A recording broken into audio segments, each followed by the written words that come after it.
Hello, everybody. Good evening and welcome to Rattler Stadium. And here come the Odessa Permian Panthers, #1 in the state of Texas, #3 in the nation.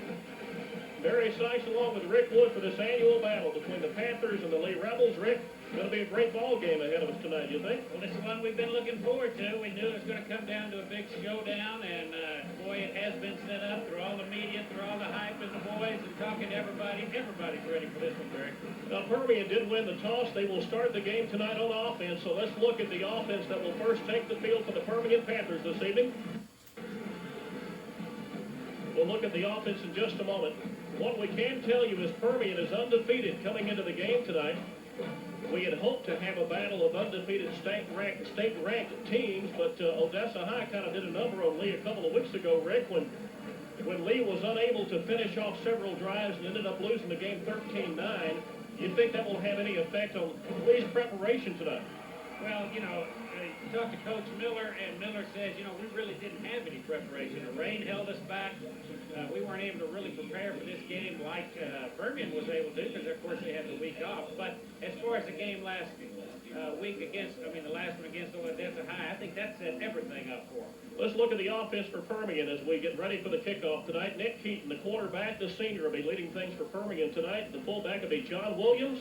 Expect about 30 carries from the senior this evening. Brett Pinkstaff returns after a one-week absence at tailback.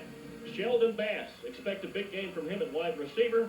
Keltron Montgomery tonight will be starting again at wingback. And the guys up front that do all the work that bust open the holes for the offense, Vermis and Jensen and Kane and Chance and Couch, with Alan Garrett at tight end. Waylon Waters will also see some time at the tight end position. So Permian begins tonight defending the north goal and moving into a very slight breeze, moving from the south-southwest at 8 miles per hour. A rather nippy fall evening at Ratliff. It is 64 degrees. I forgot my coat, but luckily I was able to bribe somebody to give me one, and it is a very chilly night for football. And we are underway. Sheldon Bass will gather this one in at his 8-yard line. John Williams trailing him. Bass crosses up to the 43-yard line. I'm sorry, the 23-yard line, before Jeremy Warren, the starting fullback for Midland Lee, is able to bring down the senior. Well, the main thing that we were trying to do there is just make sure you hang on to the ball. That first one is always a tough one. It is chilly out here tonight. The wind's blowing. Your hands are going to be cold. You're excited. You don't know what to do. I'm sure the main thing is hold on to the ball and let's get it going, guys. Now, Earl Miller is known for liking to cheat his defensive backs and his defensive linebackers up and try to stuff the run. If Permian can hit some quick passes early, Rick, you think it might kind of open up that defense a bit? Yeah, they're going to have to move back and give them the room because they're going to have to watch for them. Let's see. This will be John Williams. Williams trying the middle, and a small gain up across the 25 before Justin Goodman from the middle linebacking position makes the tackle. Here is the lead defense. The main cogs of the defense will be the linebackers of Connolly, number 46, and Goodman, number 44. Hunter, the other linebacker, number 37. The down linemen, Henderson and Dunson. The ends, Melgoza and Stapleton. Interior, Quinones and Adams. The cornerbacks, Jordan and Lauderdale. We'll talk about Lauderdale in just a moment, starting tonight at safety. The gain was 3 to the 26, and Nick Keaton looking to pass. The pressure gets to him as Dunson, number 20, comes in from the outside, is able to beat his man back to the backfield. And Rick, that's the first time that Keaton has been sacked with the first-team offensive line in the ball game, and that's got to give that lead defense something to look forward to all night long. Well, I don't think quite Permian knows yet how fast this lead line is. I mean, you can talk about having a quick line and a quick defense and a quick team, but until you're actually up against them and having a block against and finding out how quick that man is across them, you don't really know, and I think we saw that tonight. I don't know how long that will last till they catch on. Well, as good as Permian's defense is, 170.6 average given up, Lee is everything as far as that's concerned. They give up less than 200 yards themselves. This is the number 1 and number 2 defense in District 4-5A. The pass intended by Keaton to Bass, number 18, covered by Lauderdale. Real quickly, let's tell you about Lauderdale. Lee Lauderdale starting tonight for a player that means everything to Midland Lee, Andra Graves. He is a great special teams player, a key in the defensive cog as a defensive back, and also a offensive threat at wide receiver. Cannot play tonight due to a problem with the thigh, and Lauderdale probably will be tested quite a bit tonight by Permian. Well, I think that's who you go after. You know, he hadn't had as much playing experience, or lately anyway, as Graves had, so that's definitely your target you want to try and throw to. Now, Permian's first opportunity on defense nets them basically a negative 2 yards, and Lee still has not been scored on in the first quarter.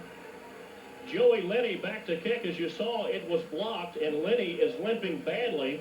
There is a flag down as the official says the defender did not touch the ball, but did touch the punter. Rick, let's look and see what happened. Let's see if not only did he hit the ball, but if what penalty is going to be, 5 or 15. Well, we got a little bit after that, but as you can see, number 45 for Lee picked that ball up, and of course Permian had no option but to down him there because he could have run with the ball. That's right. It was open to take. But I think the big question was, did he touch it or not? And according to what the referee with the flag down on the field, there was no touch. And with not touching the ball and you run into the kicker, you're going to get a penalty. Okay, let's look and see what happened. The referee came over to talk to Coach Tam Hollingshead. The kicking team comes back on the field. It's a 5-yard penalty. Rick, here is a replay of the punt. Okay, we'll watch now. What you've got to be very careful and watch here now is to see if there is any touch on that ball as Lee rushes. So we're going to have to make it quick because we're just about ready to punt the ball again. Let's watch and see what happens. The rush is going to come from the top. Yeah, it'll come from top of your screen as he beats the, well, I guess we're not going to see the play. Well, we were watching the receivers. We wanted to see where. Okay, the penalty was 5 yards, which is not an automatic first down. That means that Permian still faces a fourth, and approximately 8 in Permian has used a timeout as suddenly things have become kind of scattered and confused.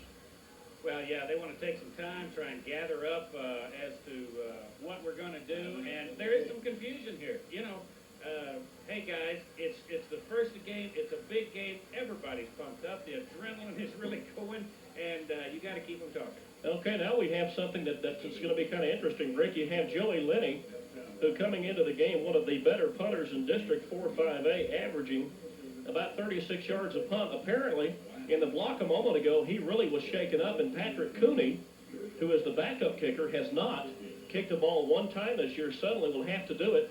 Cooney has a bad knee, will probably not play tonight at all at linebacker, and now he is called on to have to get the ball away and hopefully pin Lee back and have their offense start back deep in their own territory. Once again, here comes the rush, and it's going to be a short punt that will carry just beyond the 50 and go out of bounds at the Lee 40-yard line. Well, you talk about pressure on a young man.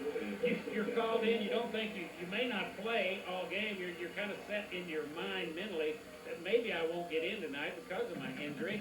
And now you got to be called in to punt, something you haven't done all year.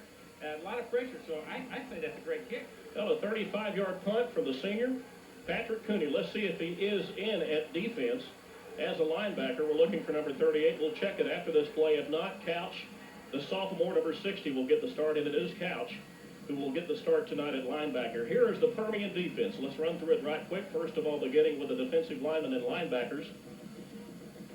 Bigstaff and Jensen will be at the end. Waters and Wharton will be the interior linemen. Hamilton and Garrett and the sophomore Couch at linebacker. Washington and Bass at the corners, with Brito and Montgomery as the defensive safeties. The gain was 3 for the Lee Rebels. They face a 2nd and 7 from the 43-yard line. Lee has had well, look at this as Sims breaks loose. It's going to be up to Bass. He fumbles the ball. And Aaron Washington comes up with a fumble recovery inside the Permian 5-yard line. Philip Sims just completely befuddled the defense. Rick, he busted through the line and seemed to bust tackle after tackle, but then he got careless in handling the ball, and it broke loose, and Washington, hustling down the field, came up with it. Well, careless or not, what he had was, when he broke loose, if you'll watch his play now, when he breaks loose, we're talking about Sims. Watch Sims now. What's coming up behind him? Watch what he does. Bang, he hits the ball, knocks it out. Beautiful play, and then we recover the ball. That's what happened, and that is good defense. I mean, even if you do have the ball at the 1 yard, 1 yard line, it's still your ball. The thing that showed us, though, is look at the speed and look what can happen. Watch out for that. So Permian comes up with a fumble recovery, and they are deep in their own end of the field as they start this drive at the 1 yard line. Here is Greg Pinkstaff. Pinkstaff rides that offensive line behind Jensen, 56, and a clearing block by John Williams, number 36, along with number 77. Or rather, number 70, I'm sorry, that's Brian Couch, and able to pick up 4 after the 5 yard line. You know, something that has been happening with this Lee team, now, against Odessa High, of course, they shot themselves in the foot. They made a lot of mistakes, as it said. That time, they didn't make a mistake. That time, they didn't make a mistake. It was caused. Now, that was the 9th fumble of the year for Midland Lee. Here is Williams. And Williams out to the 10 yard line. The Panthers have to reach to the 11 for a first. And Rick, in this end of the field with a backup punter, it's very imperative that you get a first down and you keep the drive moving. You have to at least, I think, get out near midfield to give your defense a little bit of a break. Well, I think you do, and you got to take some time, as much time as you can, let that defense set back just a little bit. And like you say, I think the big key, though, Barry, is the punting situation. Lenny is on the sideline, has an ice bag on his left thigh, and from that look, he will not play the rest of the night. Here is Williams. Williams breaks loose, and it's only a saving tackle from Jordan from the safety position that brings Williams to the turf. Most importantly, though, Permian has a first. Out to the Permian 13-yard line, it'll be 1st and 10. Big first down, as you said. You know, what you've got to watch for, you don't want to be back here anyway. You know, they want to be on down the field to start with. But if you got to be back here, control the ball, hold on to it, move it slow, and get a couple of first downs, and then you got a lot more operating room. And really, when you're down this deep in your own end of the field, Rick, that you kind of close that playbook down an awful lot. You don't want to put a lot of plays in that take a lot of time to develop. You want to get hit quick. You want to get across that line and pick it up as quick as you can. Intended for Bass. They say he does make the catch up to the 16-yard line. This is a gain of only 3 as he was guarded by the safety. Rather, did they say incomplete? Yeah, they're going to call it back. You had another referee that had a little better angle. This referee on this side kind of was blocked out of the play, and the other ref says, no, it bounced once, so it'll go back. What I'm noticing so far, and again, you know, it's early in the game, some things have got to happen, and you work them out a little bit, but it looks like Keaton is still throwing just a little bit off. You know, his first pass across the middle, down deep, was extra deep. He had a little more adrenaline. That one was a little bit behind Bass. Well, Quinones is the leading interceptor of this Lee defense. He will be matched up against Permian's best, and that's Sheldon Bass most of the game. The pressure comes on. Keaton completes the pass to Bass, and Lauderdale, 27, comes up to make the tackle. Been studying that film. He knows that Sheldon likes the catch, take one step left and go right, and didn't allow him to do that. Well, yeah, he didn't have the time watching because Sheldon has to go up in the air. He goes up, catches it. Of course, right there with him is Quinones and Lauderdale, and got his hand on him. But what they did was, and what will help this whole Permian team right now, is Keaton completed a pass. You've got one under your belt, you're ready to go. Now 3rd and 2 now for Permian. Keaton completes about 61% of the passes. On the average, completes about 9 of 14 per game. Permian needs 2 for the first. Intended and caught by Bass. Bass will have enough for the first, as Permian had to get to the 23, and this will be completed out to the 25, and Permian with another 1st and 10. Well, this Lauderdale's all over the field, and I'm sure it's probably that one-on-one situation that we were talking about before the game, except this is opposite. It kind of looks like Lauderdale has been assigned Bass to cover him one-on-one wherever he goes, because he's switching sides of the field wherever Bass goes. Waters will bring in the play from the sideline as Garrett comes out. Rick, let me ask you, if you've got a young defensive back in, he's playing so close in the receiver, at some point, can you sucker him in and go deep on him? I think that's what they're doing. They're throwing little short ones right now, and then he's gonna fake a little quick turn in, and then he's gonna bust him downfield. And look at Waters come back quickly as Pinkstaff lost the handle on it, tried to get it back with it, but a lead defensive man came in quickly and knocked it backwards, and Waters able to turn back around, peel back, and come up with the ball. He just simply dropped the ball on the field. You know what? That ball went everywhere, but you know where you'd think it would go. Again, it went between his legs, and then he tried to kick it around and move it and grab it with his legs. That was a wild. That was like a greased pig there. Well, again, Dunson, number 20, in there quickly, and that defensive speed of that defensive line for Lee certainly showing early. Here is Williams, and Williams gets absolutely nothing inside, maybe a gain of 1. As Permian now will face a 3rd and 14, and this game early, we figured, Rick, it was going to be a situation where both teams are going to be testing each other early, see what's going to happen. Permian seems to think there are some things defensively or offensively they can exploit against the lead defense, but so far, that lead defense has been pretty tough. They have been awful tough. You know, it just kind of makes you wonder what kind of break it's going to take to break this game open, and Lee almost did that when they had the ball. Bigstaff and Williams in the backfield. Garrett back in at tight end, a double tight end situation. I take that back to single tight end as Bigstaff goes in motion.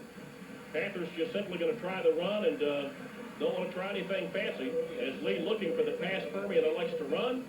And Williams out to the 26-yard line for a gain of 4, but Permian now facing a 4th and 9. And back on the field is Patrick Cooney. First punt of the year, gained him 35 earlier. And that rush coming heavy from the defensive right front, that's something you have to be concerned about. And I'm sure the eye in the sky up here has made some kind of correction for Permian. I'm sure that's right. I think if we watch that left end for the Permian line, watch him peel him out if he can some way. The first time Lee had the ball, they started from their 43, from their 40-yard line. And Pinkstaff takes care of the rush from the left.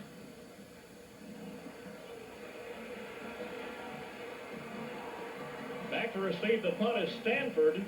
Stanford for Graves tonight. As we told you earlier, under Graves not able to begin tonight. This punt of Cooney's goes 44 yards. So Cooney, bad knee and all, able to put his foot into it. And Coach Hollingshead back out on the field to discuss something with the official. And seems to not be very pleased about some situation. Well, yeah, he may not be pleased about something else, but he ought to be very pleased about that punting. I mean, he's got a backup guy that did one very nice punt. Now, we mentioned Sims a moment ago. He broke one loose for 56 yards before fumbling a moment ago. This is his backfield mate, Marlon Henry. Henry had a super game last week. He rushed for 4 touchdowns against Abilene, ran back a kickoff for a TD, 5 TDs, over 100 yards rushing last week. And Rick, if you stop Sims, my goodness, you've got Henry to go to, you've got Warren to go to, and we haven't even yet mentioned Courtney Turner, who was a 3-year starter, started against Permian as a sophomore back 2 years ago, and you talk about the most dangerous player in district, I think it's Courtney Turner. You know, you can talk about option-type football team, and that could mean many things. On this one, it means they have a lot of options to run the ball. That means you stop this guy, I think I will take it to this guy. And here once again is Phillip Sims as he breaks the initial line of scrimmage, and a tackle by the combination of Waters and Garrett, bringing down at about the 34-yard line, and Lee will now be facing a 3rd and 6 inside of 3 minutes to play in the first quarter. And so far it's been a game marked by strong defensive play.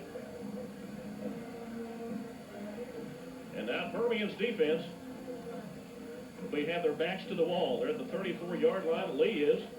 Have to reach out across the 40 to the 41 for a first down.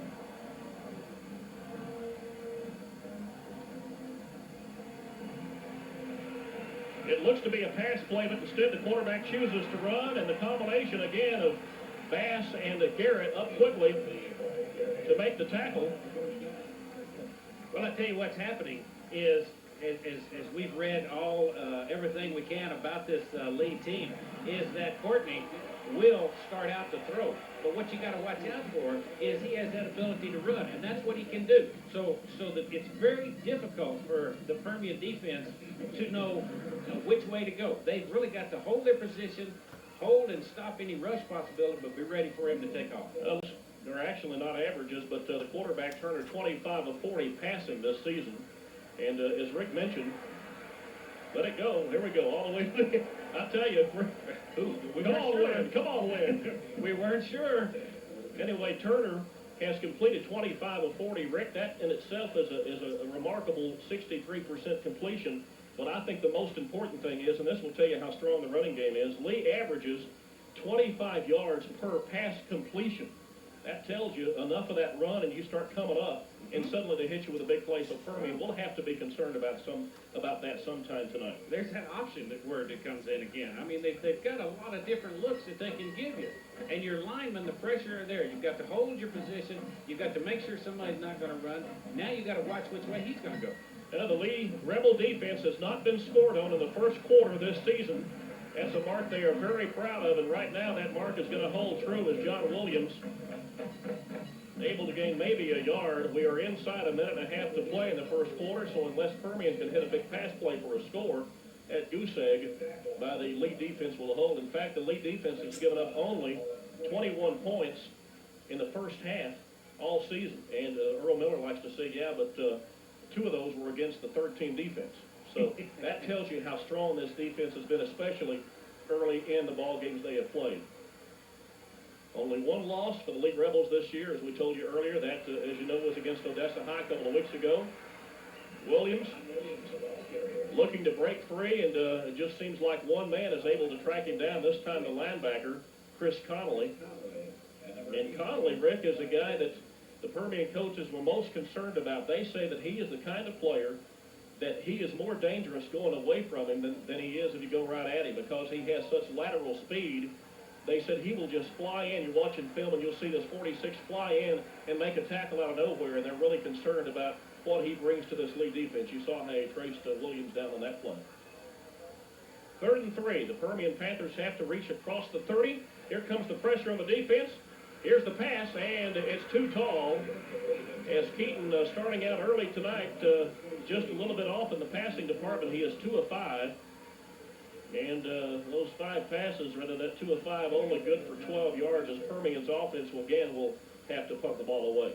Well, as I was talking about earlier, what Keaton's problem is, he's getting it high. It's floating in high on him. He's not able to control.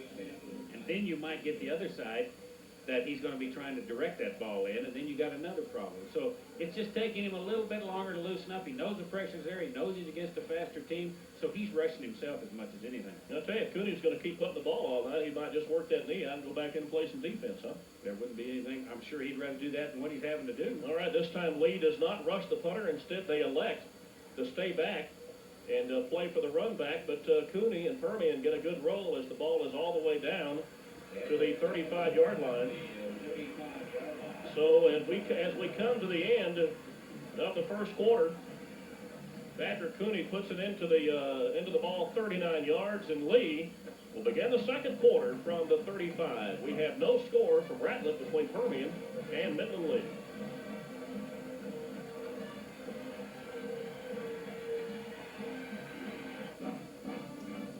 Now there is the Permian playoff anthem. Hawaii 5-0. I guess for all intent and purposes, Rick, this is a playoff game. It definitely is. I mean, you might as well start this week. I mean, it's a playoff all the way in. I mean, Permian's got a tough road to hoe. They've got 3 tough games ahead of them. Of course, Lee, this is do or die. All right, you mentioned a moment ago while we were away that Waters has made an adjustment in the defensive line, and what was open in the middle early is now being plugged up pretty good by Waters and his mates. That's right. What he's doing is sliding over and trying to plug up that middle. The first run that Sims did all the way down to almost a touchdown, if it hadn't been for a great play defensively, was right up that middle. And I mean, there was a hole, and then they came back, and if you watch it real close, you can see the hole there. But now it's plugging up, and I think you can see it on this replay because they tried to go up the middle and watch him. See, nothing there. It's plugged up good, and he tried the option, of course. But look at how they strung it out. Look at the sophomore Couch peel off of his block, go back and stay with the quarterback. When you have an option offense, every defensive man has a key he has to watch, and he has to make sure he plays that key and doesn't get sucked in. Here's the pass. It is completed, and the tackle made by Keltron Montgomery and Couch. Pass completed to one of the running backs. This is Marlon Henry. And Lee is not afraid, Rick, to throw to their offensive backs coming out of the backfield. 4th catch for Henry this season. Well, watch this replay. Now, Keltron had backed off of him. Now, whether I wasn't watching his route he ran, but he may have very well driven him back further and then turned around, and it was Mark Washington. I'm sorry, I said Kelter. He drove him way back and then turned around and caught the pass. The gain was 11 on the Lee passing play. And as Henry tries to get outside, Washington comes up quick and nosedives in there and grabs a hold of an ankle. And as you know, Rick, as a running back, you can't run with no feet. Yeah, that's right. Washington has been doing that a lot. You know, Washington especially had one game that he was awesome, you know, and he was just playing every kind of defense you could, whether tackling or knocking down passes or whatever it took. And that one, he was on the ground and was able to get a hold of the Lee runner and bring him down. Well, the gain from the Lee 49 near the Permian at 48. This is a Lee offense that averages, Rick, 332 yards rushing a game. And look at the play by Wharton. Wharton simply would not let go. Jeremy Warren, the fullback, met Jimmy Wharton, the defensive tackle, and game, set, match to defensive tackle of Permian. Well, I wish we could see his face when he got the ball, and because he's looking at the quarterback first, Ward, he's looking at the quarterback to make sure he gets the ball, and then when he gets the ball, then he looks up as to where he's going to go, and where he went was right into Wharton's arms. For most teams, you'd think, well, it's 3rd and 10, definitely a passing down. You play pass, think about run secondarily. But with this offense of Courtney Turner, you can't exactly think that way or they will burn you in a hurry. They are looking past, but watch and see what he does. He has a man open. He has the man open, and a great defensive play by Bass. Keeps the ball out of Philip Sims' hand. I say Bass, it is Tito Brito that came back and watched this replay, Rick. He timed it perfectly. Just knocked up, jumped up and knocked the ball away. It could have been a big completion maybe for a score. Well, see, the main thing he did is not only touch it, but what he did was he got his hand in front of the receiver and kind of threw him off. So his eyes were taken off, and he was more looking at Tito Brito than he was the ball. Lee has been playing with a short field tonight, but the Permian defense has held as Lee has started from their 40, their 30, their 35, and Permian has started deep in their own end of the field, it seems like, time after time after time, and this time they will be starting back deeper and deeper as number 68, Hasib Rafiq, 5'8", 231, comes down to make the stop after the 47-yard punt. Those are always tough on the punt. You don't know if it's going to take a big high bounce or if it's going to take a low bounce and continue like a dart through you. And so there's a little indecision, just a couple of seconds of indecision. That's all it took because that one shot through. And the best thing at that point the Permian could do was clear out. Permian has started from their 23, from their 1, from their 20, and now from their 3. And that has got to be an offensive coach's nightmare. This is from the 5. They say the first touch was at the 5-yard line.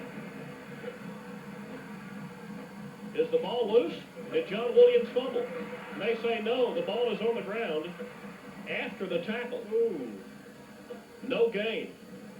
The ball did, well, they say a gain of 1 after the 6-yard line. Williams has certainly found the going tough. 24 yards and 8 carries. Well, Brian Henderson came across from his defensive end position, and I mean hit hard. There is some terrible hard hitting going on in this son. As I've heard him say time and time again. Williams averaging about 125 yards a game in his career and more this season. Well, some miscommunication on the part of Bass and Keaton as Bass stopped and turned up short. Keaton read deep and simply put it over his head and over the head of the defender, and it falls harmlessly to the turf. Well, I'll tell you what. This Lee defense is really strong. It's really quick. I think they have a lot of motion.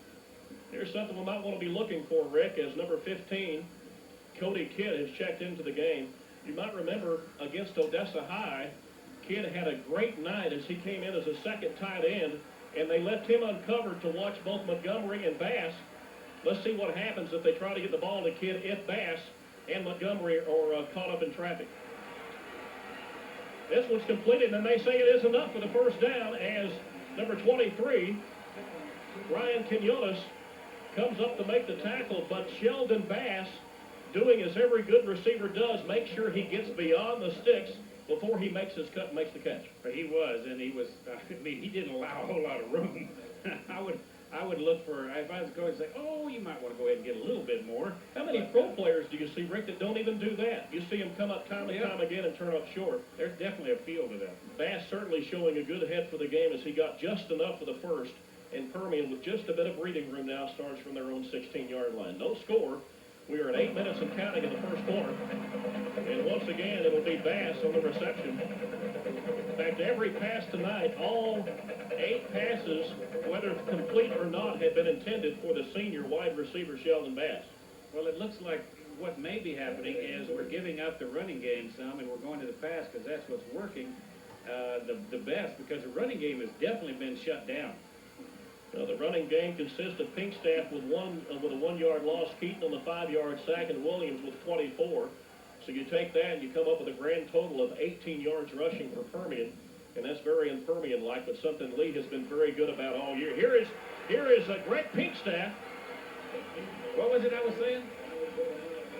Something about the run being shut down, but, you know, I did that on purpose, because anytime you say that, the opposite happens. Pinkstaff, the gain of 10, and Rick, I think you really missed him when he didn't play a couple of weeks ago. I did. I did. And watch him just slow down. He's watching his people in front of him. You know what throws you off is that helmet.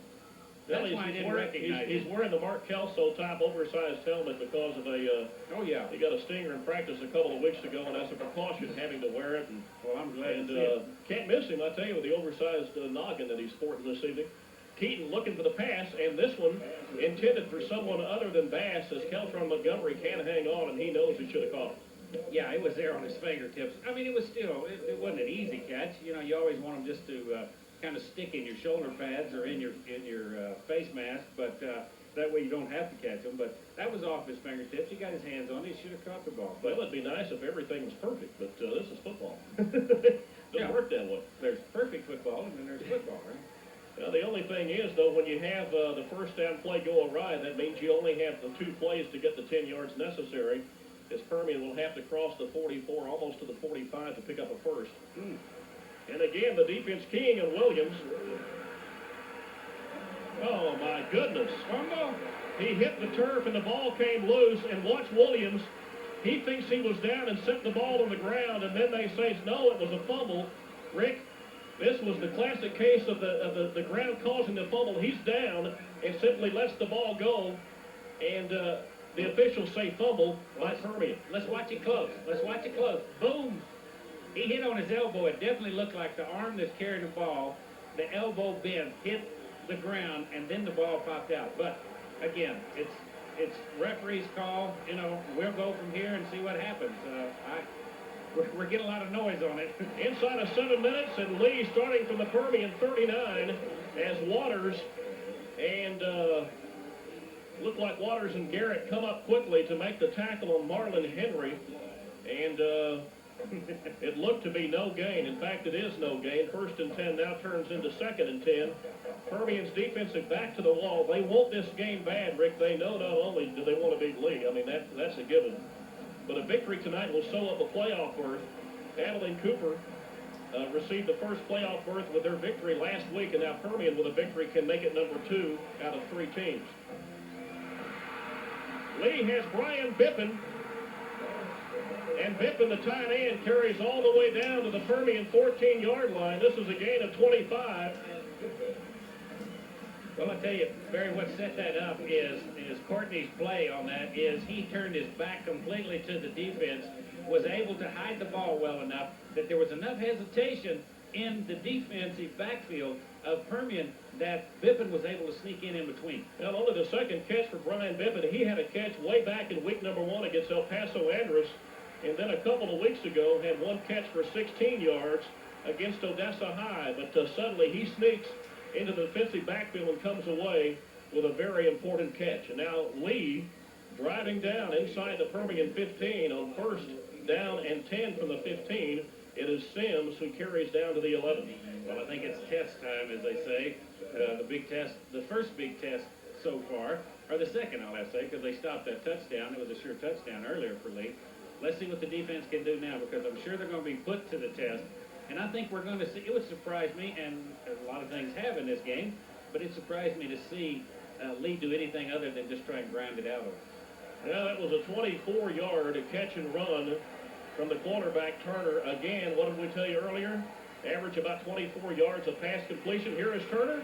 Turner wants to run it, and he's all the way down inside the Permian 5, down to the Permian 2-yard line, close to the 1. As Permian had to be very cognizant. Look at that. He comes up mouthing off at a Permian defensive player. No flags coming. This is going to be, he's cutting back right here, and as you can see, I think he picks up the first down, too, in addition to that. And there's that running ability. He can take it out. He can pull it in. He can move with it. This young man, they've really got to watch, and here's a big one. And at the end of the play, he had some words for Jimmy Wharton. Here's the handoff. It's going to be short of the touchdown. Short of the goal line as Sims carries down to the 1-yard line. Sims with 9 rushing TDs on the year.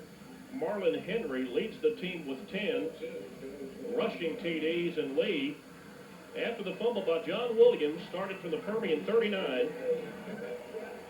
This will be the 6th play of the drive that began with 6:59 to play in the second quarter. We are now down inside of 4.5 minutes at 4:21 and counting. Second and goal from the Permian 1. Look for the quarterback Turner to simply keep it. Instead, he gives it to his fullback. And the fullback, Jeremy Warren, with his 5th touchdown of the year. And Lee, surprisingly, breaks out on top of Permian. Surprisingly, yes. I think if you look at what has happened all year long, but early on in this game, when Sims broke up and went up the middle, and they thought they had one then, and it was taken away, and they came back and got it. I think it's a surprise to a lot of people. Steve Williams on to try the extra point and hits his 35th of 38 opportunities. And now with 4 minutes and 13 seconds to play before half, our score shows Midland Lee on top by a score of 7-0. The fumble recovery that may or may not have been a fumble by the Permian offense. How about that? Takes it 39 yards in 6 plays in 2 minutes and 46 seconds. And most importantly, Rick, gets it into the end zone. That's an area that Lee was very sloppy against Odessa High. They got down to the 30 numerous times, but couldn't score. And Coach Hollingshead had a great analogy about that. He said it's kind of like a baseball team that in the first inning, loads of bases, doesn't score. Second inning, gets 2 on base, can't quite get them in. Next inning, couple of guys on base, doesn't get them in. After a while, it kind of dries up. Well, tonight, they get down to the 30, start from the 39 after the fumble, and take it all the way into the end zone. Lee, tonight, 106 yards of offense unofficially in Permian. So far here in the first half, held to 62 yards of offense as they cannot break John Williams loose and also cannot bust loose with a big play from the wide receiver, Sheldon Bass. Aaron Hamilton takes that kickoff and just downs it, and that way there's no question about fumbles or being hit or the ball taken away. He wants to make sure that his team gets their hand on the ball, and let's see what happens and see which way they take it. Now the Lee offense, the second best in district, averaging over 423 yards a game, and their defense only gives up about 200 a game, and right now it's advantage Lee all the way around. Scoreboard defensively and offensively, and of course they also had the big 56-yard run that turned into simply a fumble. Here is John Williams trying to get the corner, and he can't do so. As Dedrick Adams, the cornerback, stays at home, forces him even deeper toward the side, and only able to pick up from the 33 after the 34 for a 1-yard gain. I'm sure there's some setup going here, Barry. If you pay attention to this now, of course Conley came over as a linebacker, but their pursuit has been this evening fantastic. So I think what you're going to see is, because they pursue so well, watch a play, a misdirection play, go around the other way. Well, you might be looking for the Caltron Montgomery wingback reverse that Permian has run very successfully a couple of times this season. This pass is completed to Montgomery, his first catch of the game. It'll be out to the 41-yard line. This will be a gain of 7. Coming into the game, Bass had 34 catches to lead the team. Montgomery had 12, so that is his 13th on the season, and most importantly, a gain of 8. And a gain of 7. After the 7-yard gain, Permian now has a 3rd and 2 facing them. I think they need to pick this up. Not neat. They want to pick it up, I know, but I think mentally this would really help them. Yeah, Permian certainly needs to do something before halftime, as Lee has seemed to make all of the right moves, both offensively and defensively. Keaton has the pressure, but Keaton will have the first. Does the wise thing. All he needs to do is pick up the first down, and he quickly steps out of bounds before the junior linebacker Hunter can come over to him. Quinones has a few words to say on his own as Keaton comes back in. Sure seems like Lee is doing a lot of mouthing tonight. Well, they're really they're playing some mental games out there. They're going to say, well, let's talk up a game here, see if we can get them real mad. If we get them real mad, maybe they won't pay attention to what they're really supposed to be doing. So the Permian averages about 5 penalties a game for 39 yards. Lee averages 7 penalties against them for about 67 yards per game, and they had over 100 yards marked off against them last week against Abilene, and you've got to wonder if maybe that's going to come into play later on. Williams trying the corner, and again, the pursuit is there, as Williams, for some reason, seems intent on getting to the sideline, doesn't want to cut it back up. He's looking for the sideline all the way, and a gain of close to 4, but with the speed and the toughness and the ability of Williams, look like you turn it up and challenge that man one-on-one occasionally. I don't think he has any option. I mean, I don't know how many plays that is that he's tried to string it out to this side, but when you look back from middle field to this sideline, we're Lee. They had it strung out all the way. String out is a good word because Lee is doing a great job. They're going to try this one for Bass. Bass has his man beat. It's Bass against Lauderdale, who's playing, as we told you earlier, for Undra Graves. Bass has the advantage because he knows that ball's coming, and Quinones has to, Lauderdale has to play the receiver, and it's a big catch and run from Keaton to Sheldon Bass. But see, you had him turned around, and Lauderdale had his back and was looking over his left shoulder. The ball came over his right, thrown just a little bit short, not much, but Bass had to turn around and catch it.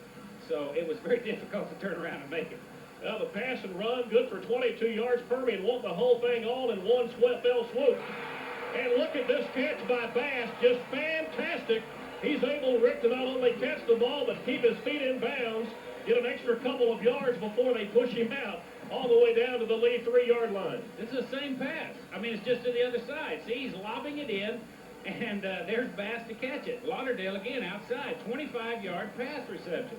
All right, now Permian, after starting from their 33-yard line, Lee had taken the fumble recovery, moved it 39 yards to go on top 7-0. Permian is now answering.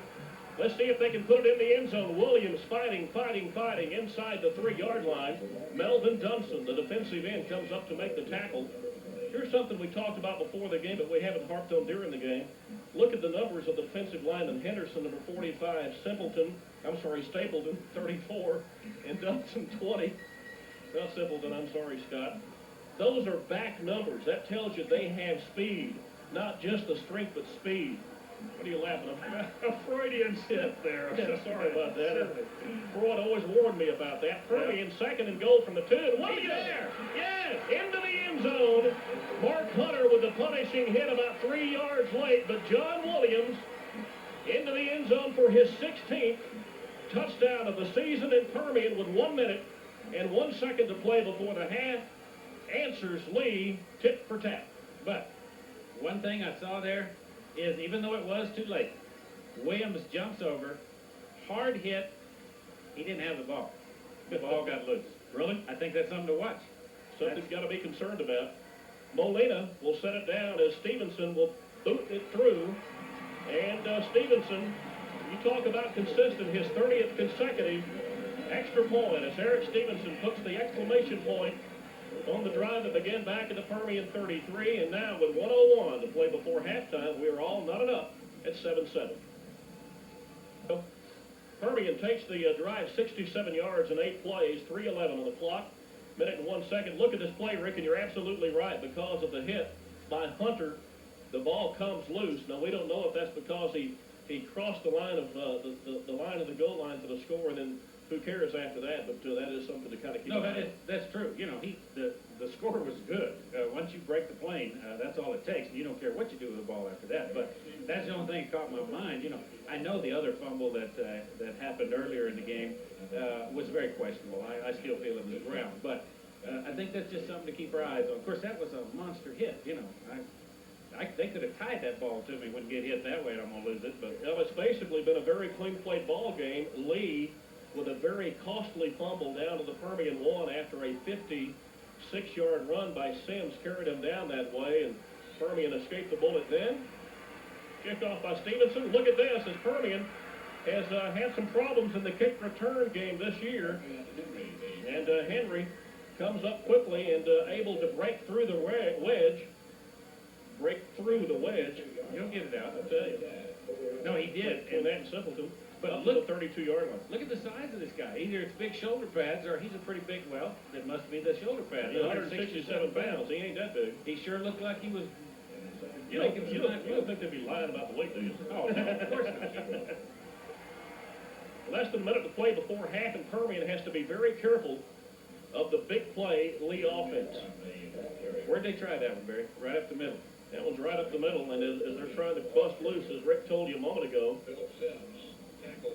The reaction is there. this is a 5-yard gain, though, and Lee seems content to let the clock roll and go to half tied up at 7. However, they hit Bippin with a big play, the tight end coming out of the backfield. You can look for the hook and ladder if they have it in the offensive playbook, where you hit one man, lateral it back to a faster guy and see what he can do with it.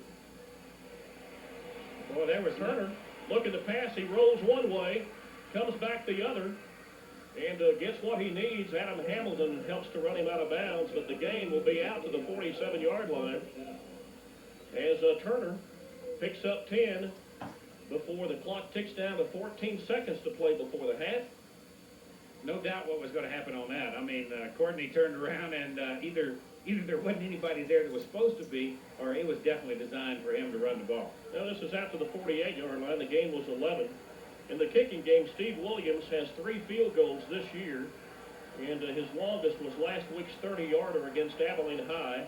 Also had a couple way back early in the first couple of weeks of the season. Clock ticking inside of 13. Lee looking for the big play. They have a man wide open. How in the heck did he get that wide open? Marlon Henry, number 5, did a number on his defensive man, and as he dropped back looking for the ball, Tito Brito came over, and luckily the pass overthrown. Well, Tito was there. He was doing his job. I mean, his job is to not let anybody by him, and they had the cover. But this young man streaking down the sideline was wide open, but the pass was nowhere near him. Now, Brito doing the wise thing, get between the ball and the man and force the man to go through you to make the catch. 8 seconds is what remains before halftime. Lee obviously not content to go into half with the 7-7 score. Here is Phillip Sims. Sims will break it all the way down to the Permian 35-yard line before Washington and Garrett come up to stop him. The clock will stop with 1 second to play before half. And Lee, I believe, has called a timeout, and they want one more shot at the end zone. Well, why not? I mean, what's it going to take? One pass. I mean, they're in pretty good field position.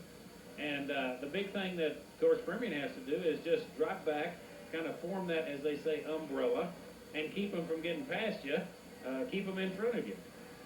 Well, the offense we're seeing from Midland Lee, the variety that scored almost 42 points a game, actually 41.2 per game. They've been held to as few as 7 offensively, even though they got a safety against Odessa High to make it 9 points total.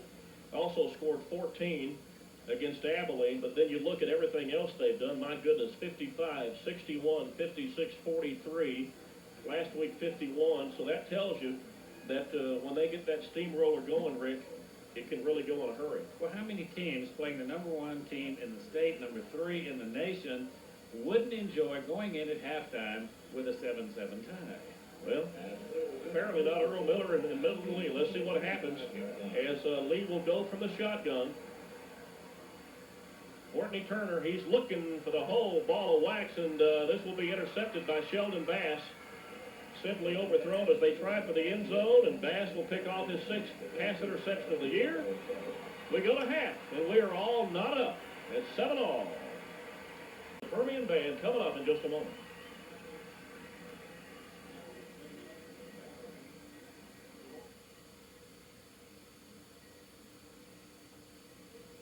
They get ready for the big contest coming up soon. And the Panthers back onto the field for the second half of play tonight. In some quarters, a surprising 7-7 tie with Midland Lee. How do you feel about that, Rick? Well, I'm not surprised. I predicted a close game, and I didn't predict this close. I thought that Permian would be out ahead, but I think Barry, as we talked before the game, one of Permian's problems has been field position. Well, in the field position area, as Rick's talking about, Permian has started from their 1, from their 5, their 20, their 23, and the best field position was the 33 that they took in for the score. Lee has started from the Permian 39, from their own 32, their 30, their 35, and their 40. Permian has to do something to turn the field position back into their favor, and something else to be concerned about is the fact that Lenny, their main #1 punter, has the thigh bruise and probably will have Cooney punting the rest of the evening. Well, the concern there is that you cannot afford for your offense to take the ball deep in their own territory and go 3 downs and out, because then the pressure's on your new kicker to try and get the ball out, and he doesn't, quite have what it takes like Lenny did, because he's not used to doing that. I mean, he's doing a beautiful job tonight. I am impressed with the young man under the pressure and getting what type of punch he is. But what you're going to end up doing with that is you're going to give Lee that good position that they've had all night. Permian will be on defense to start the second half, and let's look at the defensive starters for Permian here in the second half, same as the first half. The starters will be Pinkstaff at the defensive end, along with Travis Jensen, the interior of Waylon Waters and Jimmy Horton. Very important again in the second half, Hamilton and Garrett. And again, the sophomore, Couch, will be the other starting linebacker for Cooney, even though Cooney is punting. And the defensive backs, Washington, who came up with a very important fumble recovery at the Permian 1-yard line after a big fumble by Lee. Bass in the corner with Brito and Montgomery, the rover and the safety. Lee again will have Turner at quarterback with Sims, number 30, Warren, 43, Henry, number 5.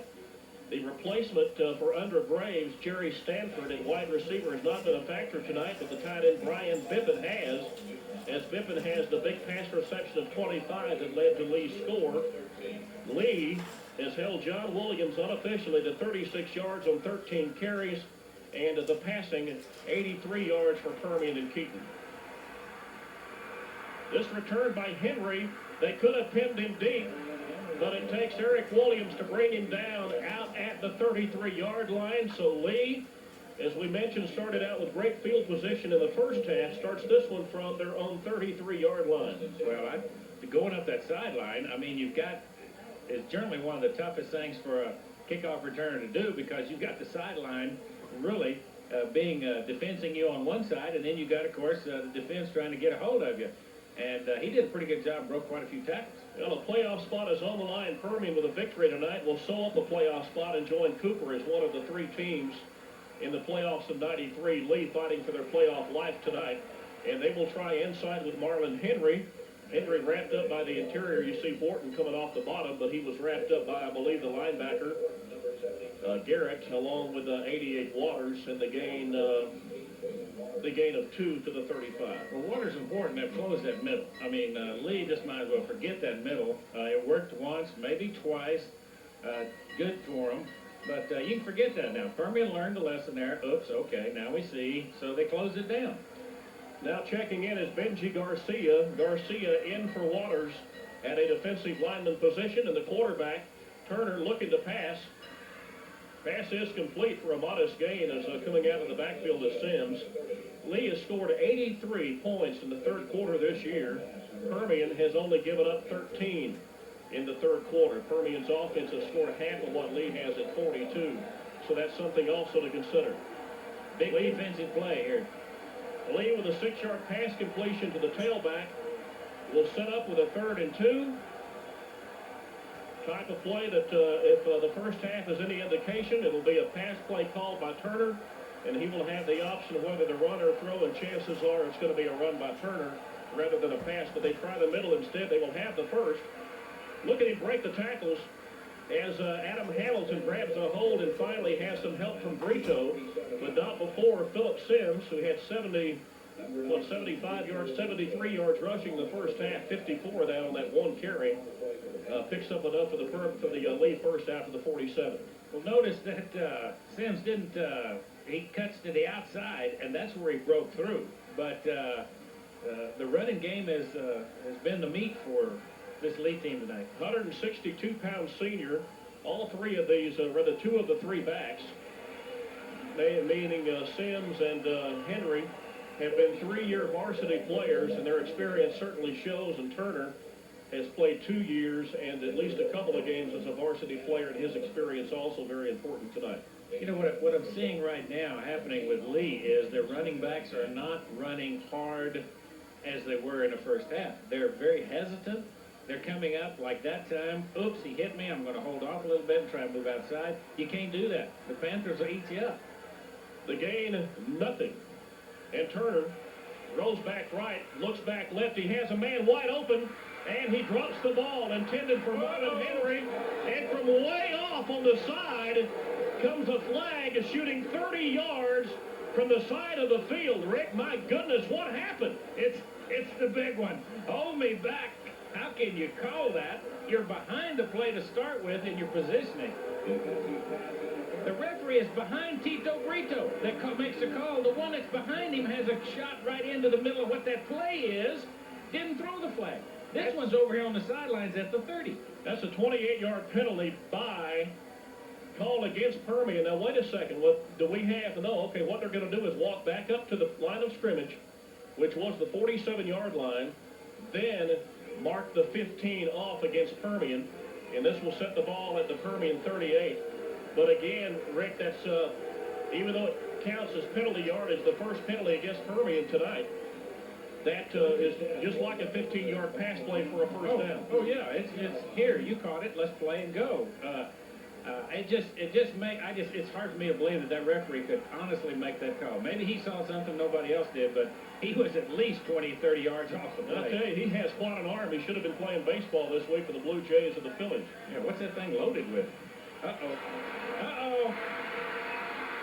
Philip Sims breaks this one, 38 yards, and Permian missing tackle after tackle after tackle. You can't miss that many tackles against a good running back, Rick, or he's going to burn you. Sims burned him earlier for a 54-yard run, and he's one happy young man. But watch him burst right through the middle, right through the arm tackles, and takes it all the way.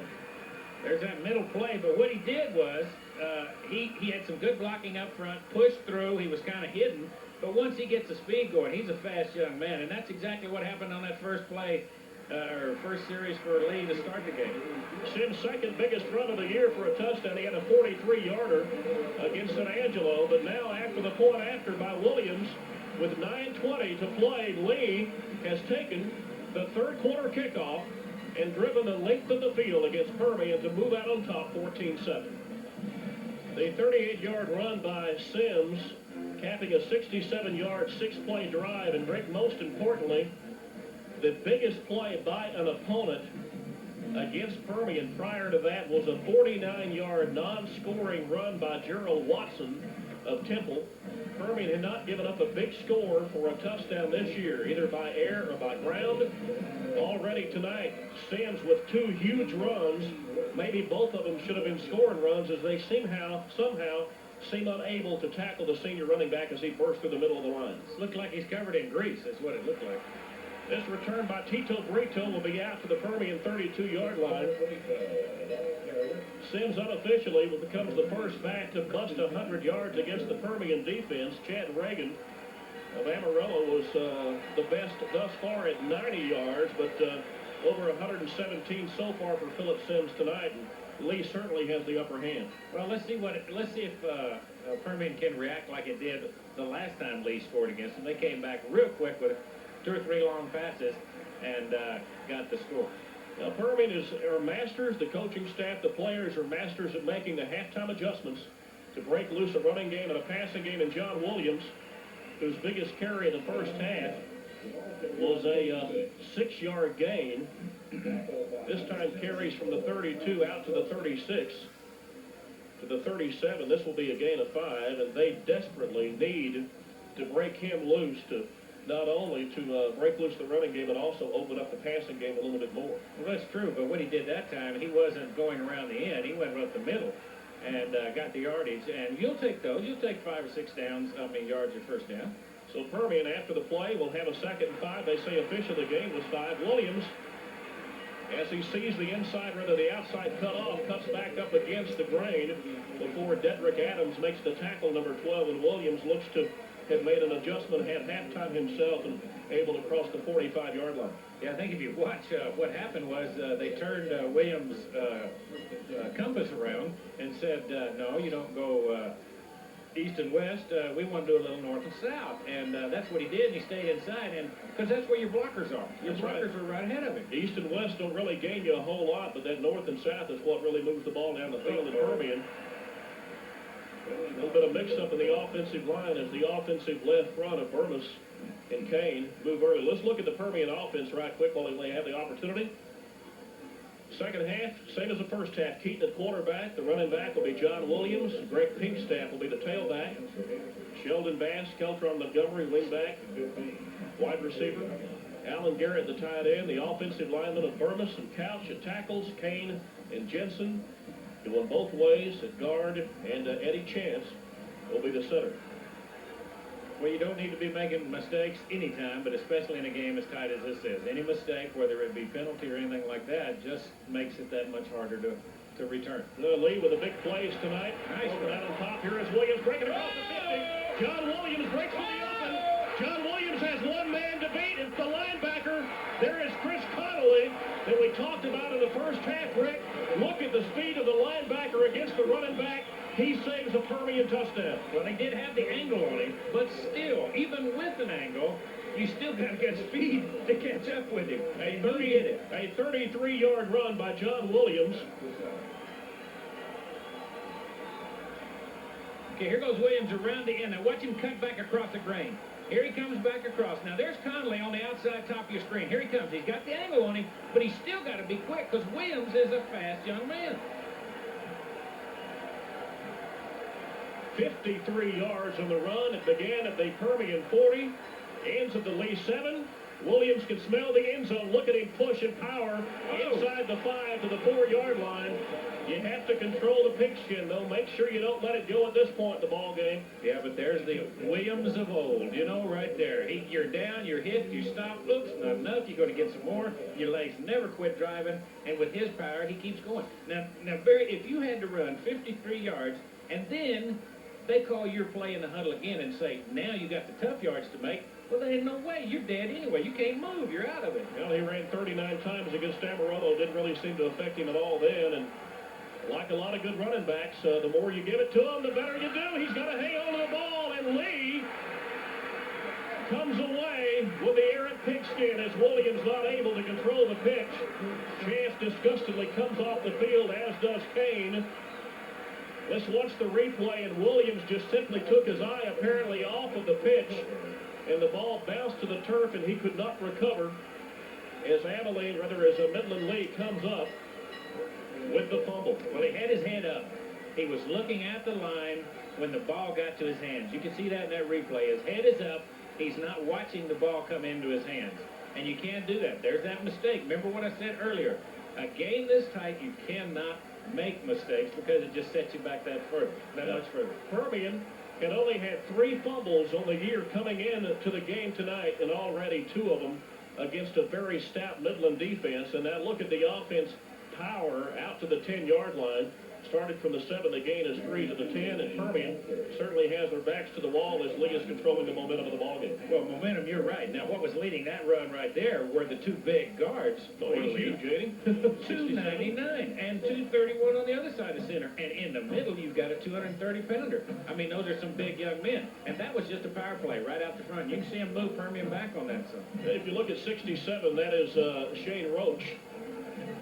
6 foot even, 299. He doesn't look that big, but I tell you, they must really runs up the scale. Nice They play. try the interior with Warren, and Wharton meets Warren and wins that battle. Ooh, that wasn't easy to say. A very important 3rd down play as Lee will face a 3rd and 7. If Permian can come away from this particular play, make Lee punt. There's not much wind to deal with, but Permian should have good field position to pick up where they left off and try to move down the field again. Well, they need this. I mean, they need this for the Permian team. They can say, yeah, okay, you got the ball, we set you down. Big defensive series right here. Warren dropping back. There is no pressure to speak of. He has a man open, and it's intercepted. Intercepted by Tito Brito, his second of the year. Brito back inside the 30, and Permian, after the interception of the senior safety Rover, has the ball deep in Lee territory at the 18-yard line. The cream rises to the top, as they say. They rise to the top, and that's what that defense did right there. They rose to the top. The only interceptions tossed by Courtney Turner this year, he had 2 of them, both of them against Odessa High, and the most important one cost him the ball game. He overshot his receiver intended for Stanford, and Brito, a great job of catching and running the ball back inside the 20.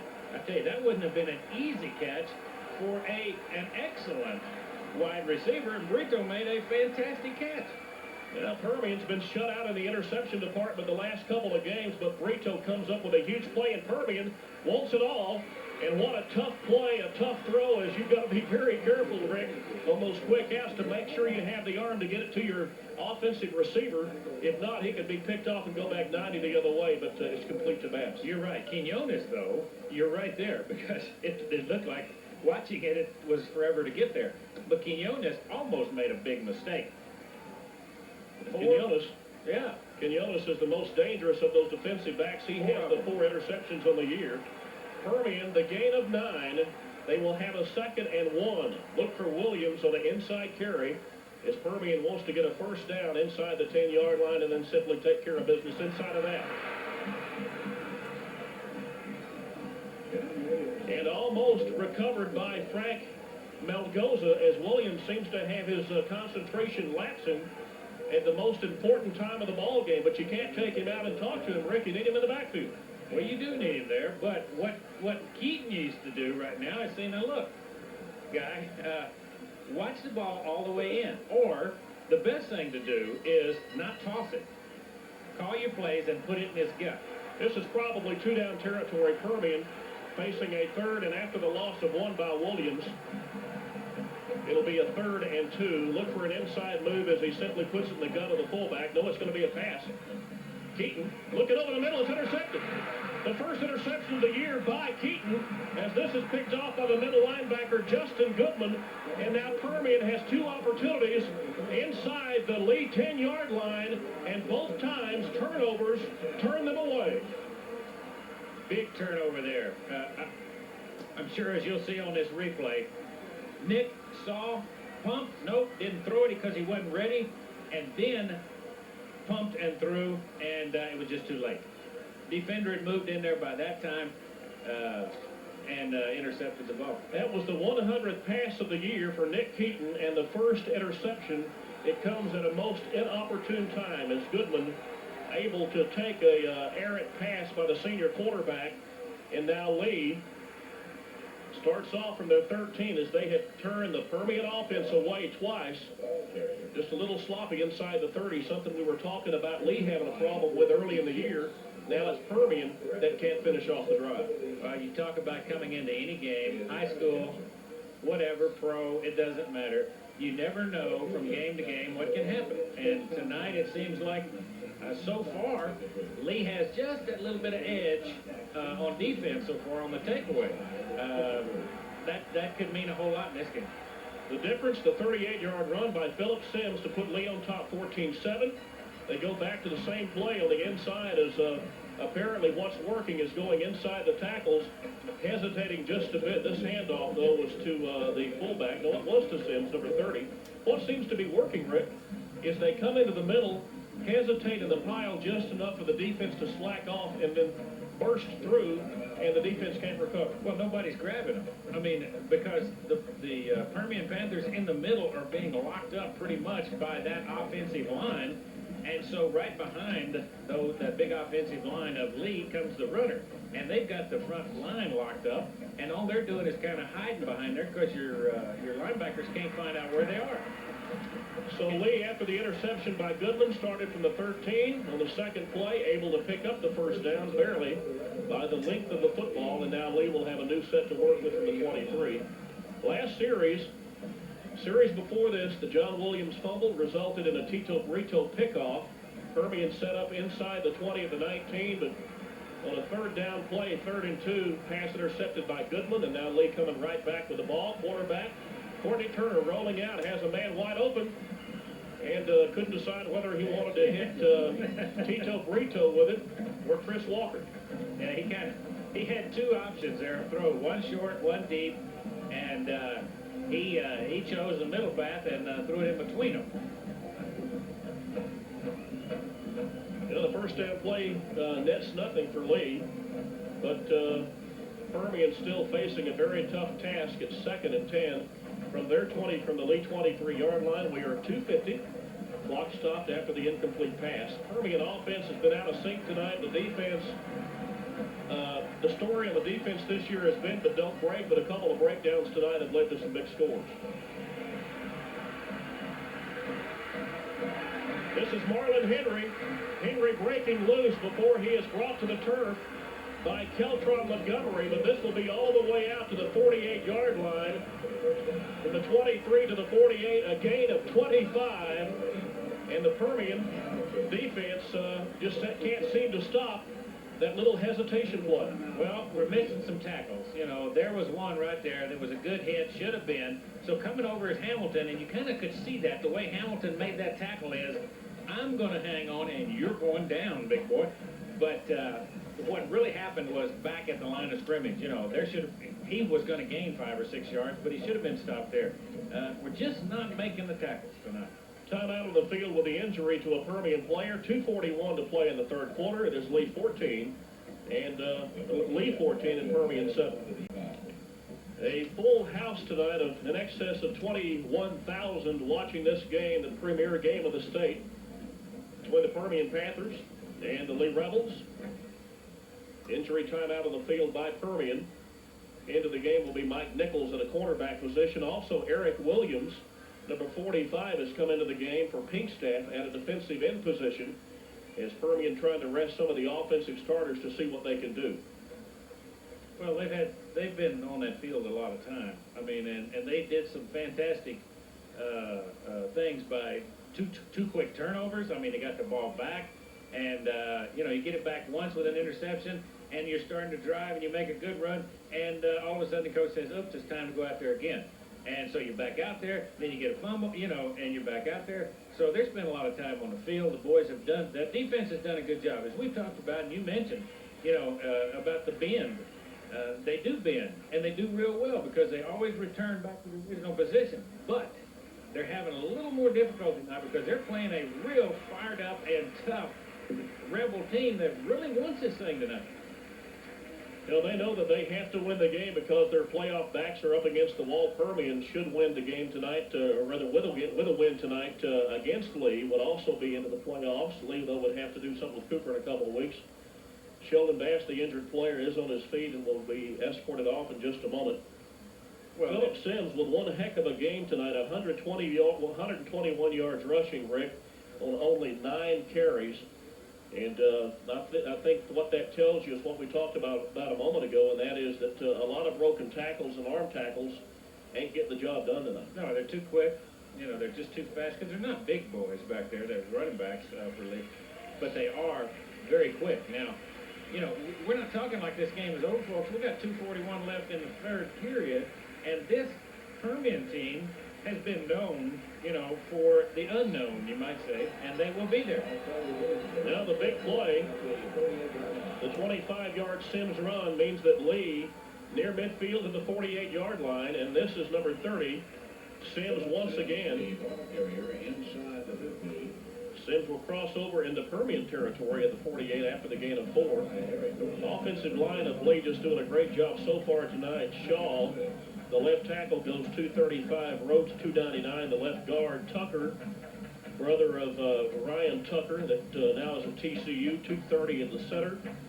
Hasib Rafiq, 231. The right guard, Chris Torres, the little bitty boy at 195 at right tackle. And then Pippin, the tight end, goes 231. He's 6'5". Couch in there to try to wreak havoc with the offensive backfield. And Brito actually brought him to the turf. The game's going to be actually no gain at all, as they say he gained absolutely nothing. And now Lee facing a 3rd and 6, and Permian, very important that they do something with this 3rd down play. They let the last 3rd down play get away from them for a big game. Well, Eric Williams was cutting over and coming across on that play. And when he saw the runner go down, he thought you could just see that look in his face. Oh, man, and I wanted him so bad. Very important for the defensive ends to put some pressure on the quarterback tonight. Turner has not been sacked. He's basically had his way. It's going to be a run instead of a pass. Once again, Sims, but making the tackle is Couch. But will it be enough for the first? It's going to be very close. And Earl Miller, being the gambler, I would think with the lead and the way the offense is playing, he's going to be going for it. They're going to have to measure to look at it. I don't think there's any doubt about it. From where I'm standing, I seem to be right on the line. It looks like they're definitely there, but maybe the field's been a little bit. No, but you're right. Earl Miller would go for it. I mean, what's he got to lose? He's ahead. This series started back in 1961. Permian has 26 wins. Lee has 9 in that length of time. This is a first by Lee. But most importantly, the last 8 games played between these two teams, each team has won 4. Also something to think about, Permian has not lost a home game since the 1988 season. Well, Lee's doing exactly what they should do right now. They're grinding the ball out. They're eating up the clock. In fact, you know, the third quarter's almost over, and they still have control. 48 seconds and counting. Handoff inside. Once again, this will be Marlon Henry. Up to make the tackle, Jensen, you see, congratulated by Couch. Couch did a great job at linebacker tonight, subbing for the injured linebacker Cooney. This is a gain of 1. They're at the 41-yard line. Final 26 seconds of the third quarter. Well, there's some sure tackles being made right now. They're grabbing a hold of them. Like that would wrap up. And you got to hang on. You can't just hit and hope that they're going to fall. They've got great balance, and they're able to stay on their feet. You got to hang on for the duration. What's very important in this drive is to, when you make the initial hit, to hang on and grab a hold and make the tackle, make the sure tackle. Couch teaming up with Garrett. And let's see who came up there also to help out. I believe it was Washington, 86, along with Waters, 88. And the game by the quarterback, Turner.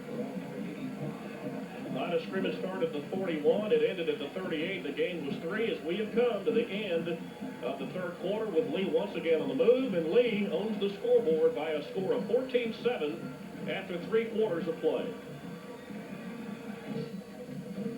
Heading into the fourth quarter of play, Permian apparently will be without their two-way all-everything starter, Sheldon Bass, who is headed to the locker room for precautionary x-rays. We assume, and Permian's defense now will be facing a 3rd and officially 6. Ball is placed at the Permian 38. This will be the 10th play of the drive that began back on the lead 13 after the interception by the middle linebacker Goodman in the Lee end zone. The tackle, the fumble, recovered by Aaron Washington. Got it! I take that back. Adam Hamilton comes up with the fumble. I believe it was Washington that made the hit. Did you see who made the second hit that popped the ball loose? I didn't see the second. I was watching on the first one just like you did, so I didn't see the ball come loose. All right, maybe we can take another look at it. Okay, apparently we do not have a replay, but the hit by Washington, I believe, popped the ball loose. And Permian now with their second fumble recovery of the night. This one very important as Lee was driving for the proverbial nail in the coffin, but now the Permian offense, who's done a lot here in the third quarter of play but has nothing to show for it, pitches the ball back to senior John Williams. Williams with no gain whatsoever as he's caught as he dances around but can't get across the line of scrimmage. Permian now facing 2nd and 10. Sheldon Bass is not in the ball game. Let's look and see. It should be Kidd, number 15, who has come in to replace him. I'll double check it just to make sure. Well, there was a little hesitation on that one by Williams. He didn't know whether to go ahead and go in or go out, and when he finally decided, of course, it was just too much time, and there was Henderson. Cody Kidd in for Sheldon Bass, goes in motion. Here is John Williams. Williams has the corner inside the 40. He does it. No! 50. Williams has one man to beat. No! Block. He gets the block. And Lee back to make the tackle as Dunson from his defensive end position, along with Melgoza, number 74. There's a 230-pound defensive tackle all the way down to the 5-yard line. But the Williams 54-yard run puts Permian in great field position at the 9-yard line. Now, he wanted it. He wanted it. Look at him. He moved that ball. He took hold of it. Look how he's got a grip on that ball. But coming down the field, he had to cut back. There was one man left. You know, no choice there. He saw it open. And now, where's Permian back where they were again? Here's where you hang on to the ball, guys. 54 yards by John Williams. Adam Hamilton to run interference to get him down inside the 10, and now Permian with what has to be a very tired Williams in the backfield as Keaton checks off to a new play. There's the block by Pinkstaff. Williams inside to the 5-yard line. Permian cannot get a first down. They have to score. It is 2nd and goal now from the 5, 10, 25 and counting, 24, 23. Rick, let's say you score, you go 14-13. 10 minutes to play in the ball game. Is it too early to go to it for a 2-point conversion? Yeah, I kind of think it is. I mean, you've got a great opportunity and still a lot of time. People from all over the country have been calling both of the school systems this week looking for a ticket to see this ball game, and it's been everything all of us hoped for. Permian fakes in a 2nd and goal as John Williams able to get his feet going and pushing down to the 3-yard line. 2 down territory as Permian, after the play, will find themselves facing 3rd and goal from inside the 2. Well, I think what you're seeing right here is that Permian offensive line is really starting to move that lead team back. And the other thing you're seeing is Williams hesitating just long enough for those holes to develop. He's watching them, he's moving in one direction, but he's picking his route. A very hard-fought 161-yard night for Williams on 23 carries. Offensive line busted him loose at the most important time of the ball game. Ross in motion, and he will be short. Williams will be short. It will be 4th and goal for Permian. Williams' 54-yard run carried him down to the 9-yard line. This drive started with 11:53 to play after the fumble recovery by Adam Hamilton. Are we talking big play here? 3rd and goal, 4th and goal, and Lee will have to talk about this one. 8:45 to play in the ball game. Midland Lee 14, Permian 7.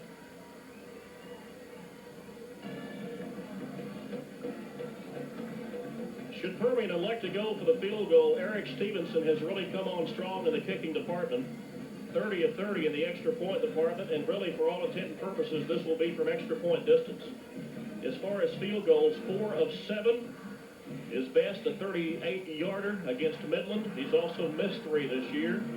Made 4, missed 3, but Permian, I believe, is not thinking 3, they're thinking 7, possibly 8. Too big a game to go for the field goal right here. You got to have that 7 and tie it up. Then you think field goal after that. Sheldon Bass has checked back on to the sideline. I do not believe he is in the field of play at this moment. Pinkstaff and Williams. It'll be a 2 tight end set as Waters and Garrett both have come in. It's very important for the Lions to get the penetration, and Williams pushes into the end zone for his 17th touchdown of the year. Probably the biggest score of the year for the senior Permian running back. And Permian will be going for the tying point, electing to play for the winning points later. Watch him slide off that left side, but look at the hole there. Look at how they're blocking. They've moved that whole lead defensive line to the left. To their right. They just completely moved them down. The hole was there for him. He went in. Now, What we're talking about here is a tie ball game coming up. Of course, very important extra point. Let's don't forget that fact. This is a given. Molina will have the hold. It is down. The kick is up. Barely splits the uprights as Stevenson adds the 14th point. We are tied. It will be a battle of defenses to see who will win this ball game. 8:43 to play. Our score, Permian 14 and Lee 14.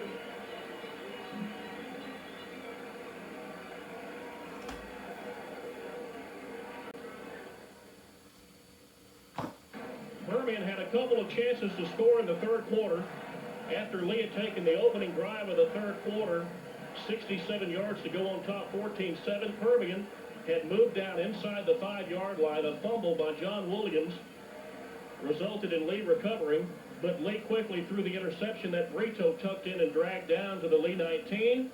From there, the interception by the middle linebacker Goodman. And then Lee, starting from the 13, moved all the way out to the Permian 38 before Adam Hamilton came up with a fumble recovery that led to this 1-yard scoring run by John Williams. Capped the sixth play, 3 minute and 10 seconds, 63-yard drive. And as Rick said, the very important and too often overlooked extra point has tied this ball game up at 14-14. Advantage who? How do you feel the advantage? Do you feel an even weight here, or do you feel like there's an advantage one way or the other? I think there's a definite advantage right now, not just because they scored, but Permian's got tradition. Permian's got guts. They've come back from these things. You know, they're in it. If Permian can find a way to pin Lee deep, here is the kickoff as Warren will gather it at the 20.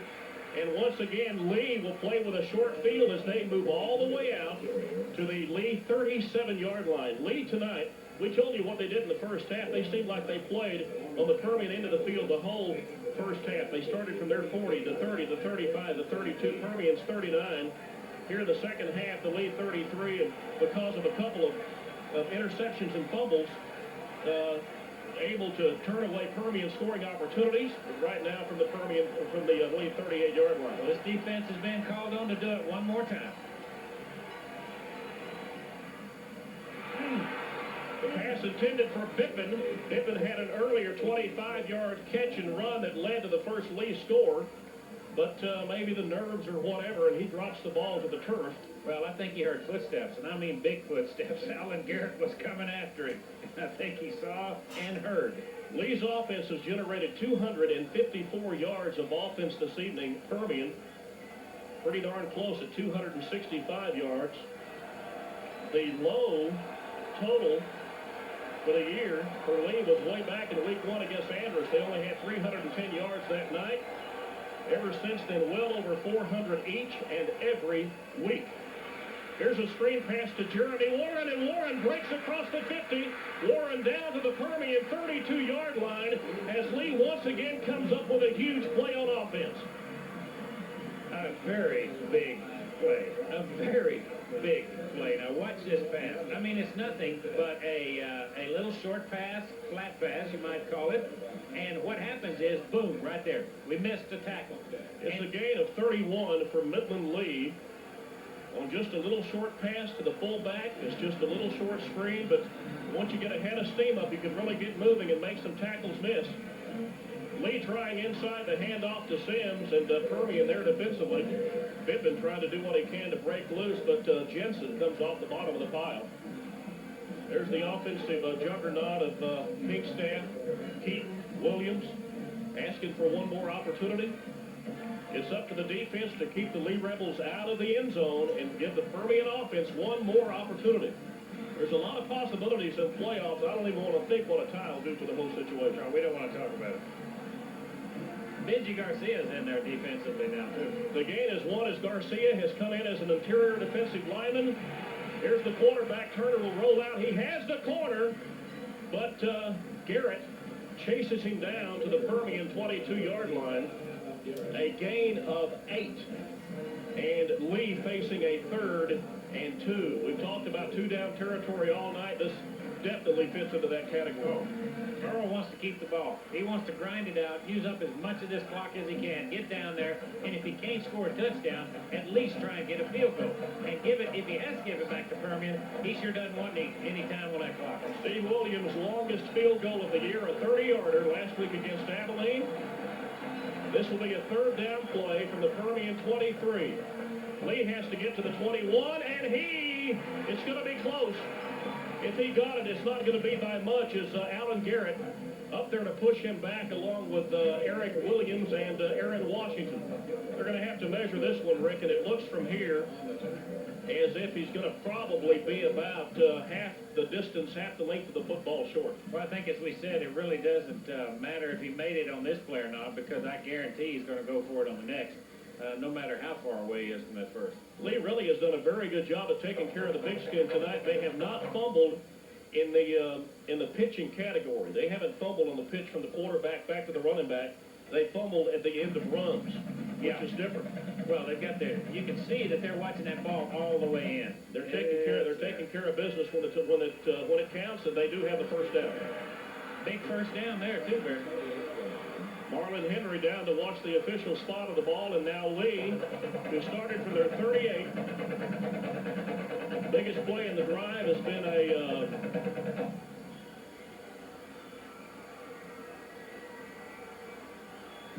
that's a pass play. Has been a pass play to the fullback, Warren, the 32-yarder.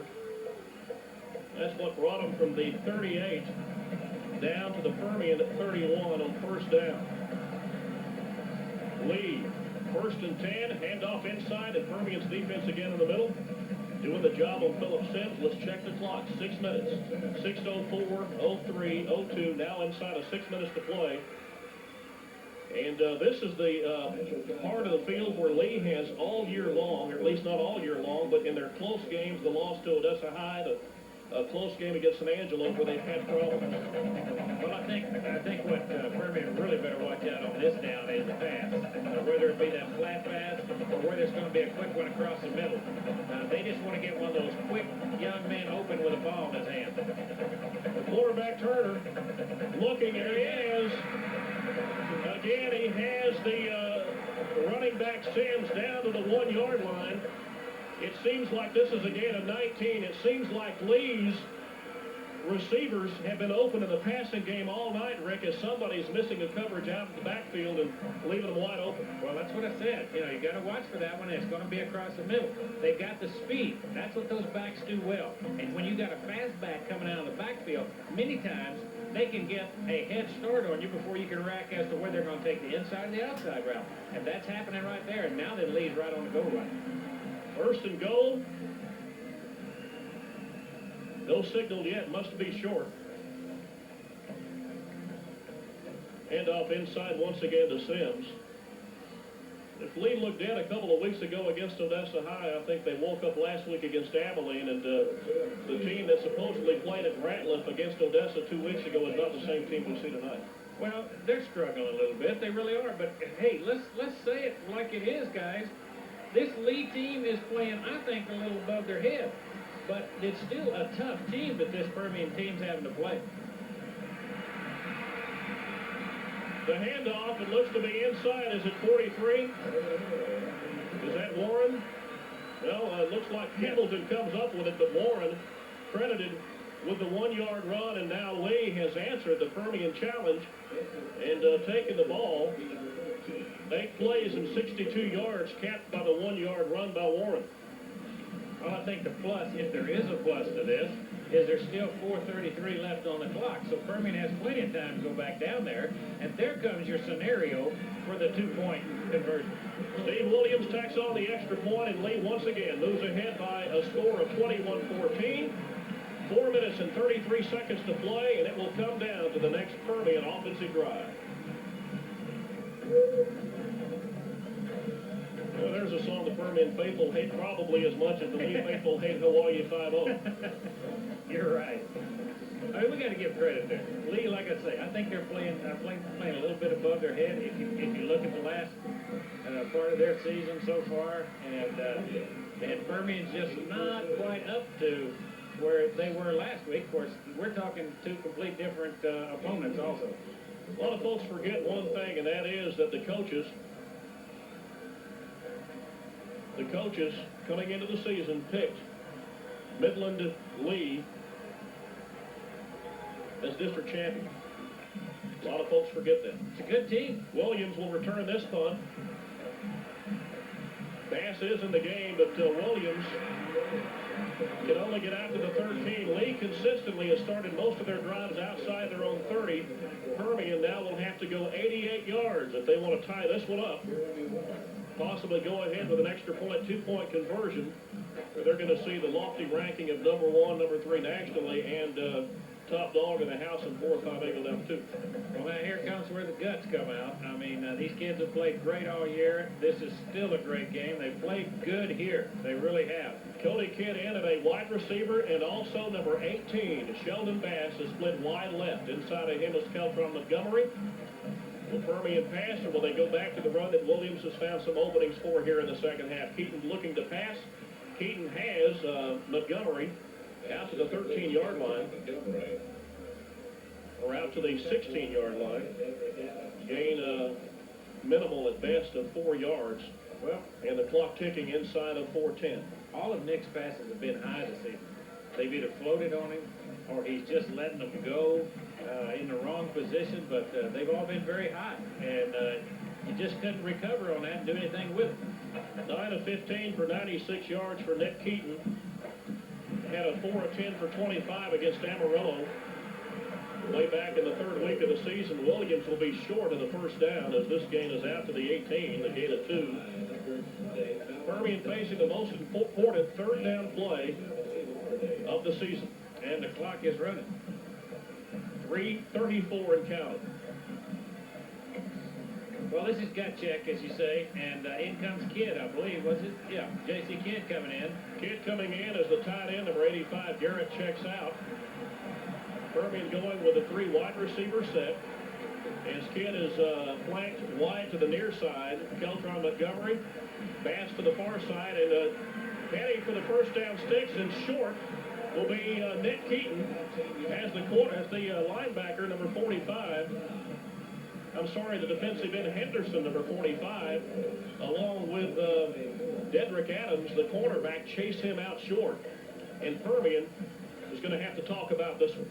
Well, this could be, you might say, well, it's going to be a big turn in their season if this first down isn't picked up, because Lee gets it deep in Permian territory with very little time left. 3 minutes and 8 seconds to play. Permian not only needs a touchdown, they need a touchdown and a 2-point conversion if they want to win this one against Midland Lee.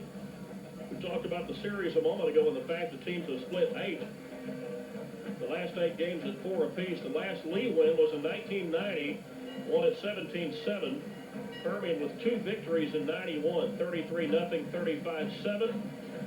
Last year won at 21-14, a game that quarterback Turner passed for 200-something yards, 214 yards against him, and he's been just as deadly tonight. I'll tell you, Lee doesn't pass often, but when they do, it's been very effective. It has been. And again, it's the surprise, the quickness, the routes, and they seem to have this evening been able to find that little seam, as you hear people talk about, where there is nobody and you can get in between it and still be open, and quarterback just gets it to you.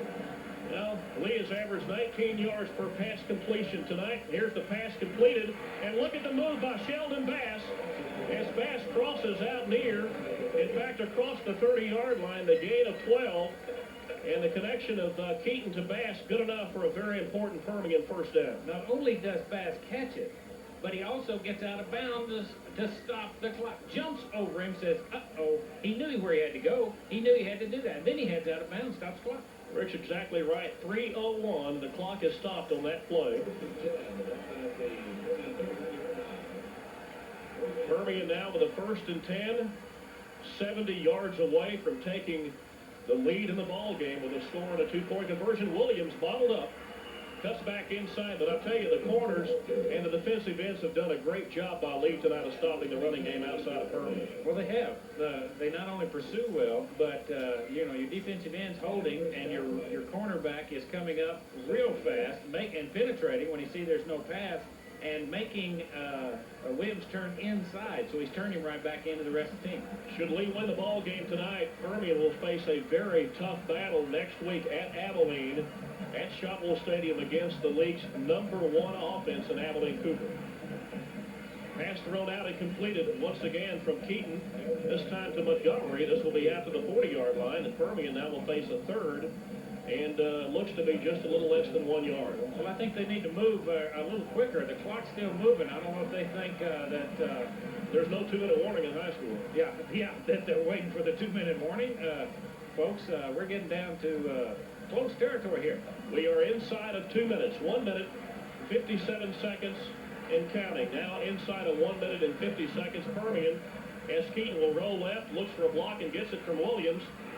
The pass completed to Keltron Montgomery out to the Lee 43-yard line. The clock will stop with the move of the chains at Permian.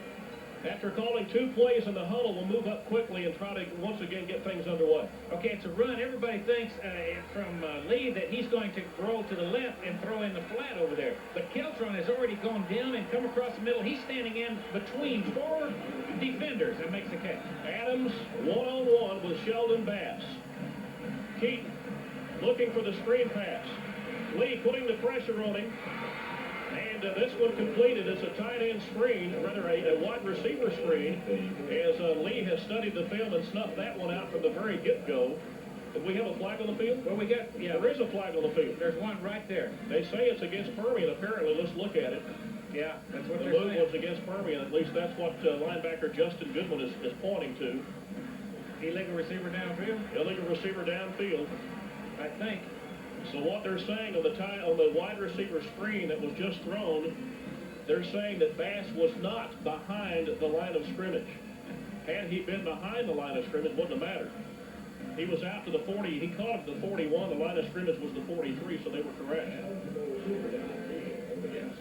Lost it down. Most important is lost it down for Permian. The clock has stopped at 1:22, but Permian, frustratingly and most important, now back to the 48-yard line. They say first. Let's double check that. We'll take it quick, okay? All right. They say first and 15. It should be second and 15. Oh, we're all right. We'll go. Keaton, he's got pressure. He has to do something with the ball in a hurry. What? And the linebacker Connolly, who has been a thorn in the side of Permian all night, comes up with a huge defensive play as he pushes Keaton beyond the 50 all the way back to the 45-yard line, a loss of 9 to the 44. Well, you know, it's so easy, Barry, for us sitting up here. We're under no pressure. You don't have a kid hanging on you that's hanging on you, and you've got the ball to have to make a decision on what to do. Of course, the easiest out would have been to throw it near somebody and let's stop the clock instead of having to use a timeout. But again, we're not talking about pros. We're talking about young high school guys, and as good as they may be, it's still a very tough game for them out there. Permian now will face a 2nd and 23 after the big sack by Chris Connolly, the senior 193-pound linebacker who's been injured some this year, but certainly doesn't appear to be hobbling much at all tonight as he has made big play after big play. The lineman back on the field along with Pinkstaff. A big play call coming up. It'll be 2nd and 23. Permian needs to reach the 32.5-yard line for a first, but most importantly, there ain't a whole lot of time left. The clock's sitting squarely at 1 minute to play in the ballgame. And you know that Lee's got to be thinking one thing: do not let Sheldon Bass beat us. Oh, that's what Permian has got to do. They've got to get Bass or Keltron in the middle again. Somebody's got to be open. Bass has single coverage Quinones, and he's wide open down the field. He is wide open. And he's down to the 18-yard line where Kevin Jordan has made a game-saving tackle. What did we say? What did they have to watch for? The 27-yard pass play to single coverage by Quinones as Bass beats the single coverage, and only a game-saving tackle by Jordan. The safety man keeps Permian out of the end zone. Do not let Bass behind you. And they had to have Bass behind them. They still not in, but they're a lot closer. And the clock's running. 34 seconds and counting. Williams to the 20. Williams to the 17. Permian will have to burn a timeout. 28, 27, 26, and the clock has been stopped. That kind of surprises me a little bit with not much time left and not many timeouts, if any. I don't know if they've got, what, one left maybe, if any. Let's see, it says timeouts remaining.